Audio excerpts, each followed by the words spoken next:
All right, guys. The next section of your paper is the timeline.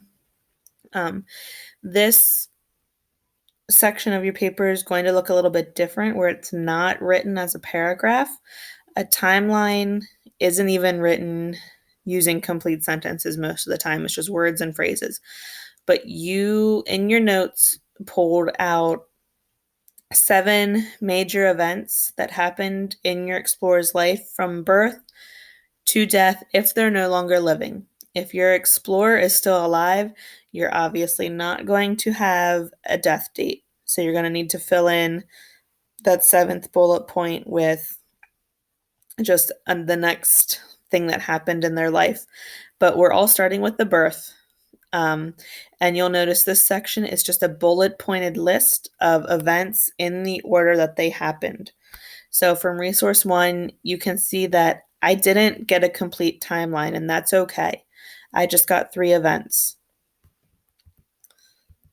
From resource 2, I was able to find quite a few events. In my note card, I put them in order. I could use this as my timeline, or I might pull and move some things around when I'm looking at all 3 note cards together. And then looking at resource number 3, again, I found a handful of events, not a full timeline, but that's okay. The important thing is that in your draft, in paragraphology, that is where you have a completed timeline. So in that paragraphology box in your document, it already has the bullet points there for you, and I have birth typed in and death. If your explorer is still alive, just delete where it says death and put in your own event.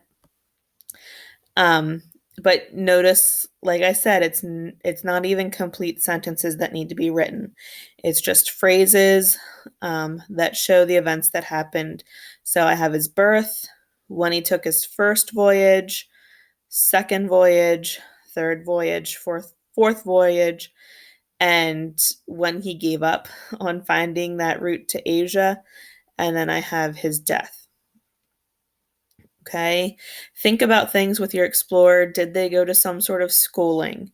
That would be something that you could include on your timeline. Did they get married? When did they go on their expedition?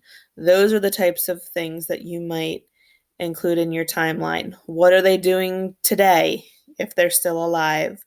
Like Mae Jemison, we know that she set up a foundation and she was working in that area even though she's no longer an astronaut. So you are expected to get a total of 7 events, listing them in order in a bullet pointed list in your document on paragraphology.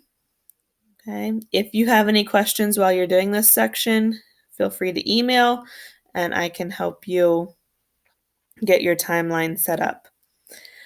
Remember that in Google Classroom, there is my copy of my paragraphology that you can always pull up and look at to help you as well. Sometimes seeing another person's writing can help you spark some ideas of your own or organize your own writing. So that is there for you to look at.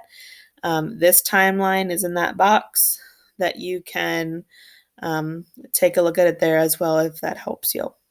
Okay. But once your timeline is finished, you're ready to move on to the next section, and you can go ahead and watch the video of the next section before you start drafting it.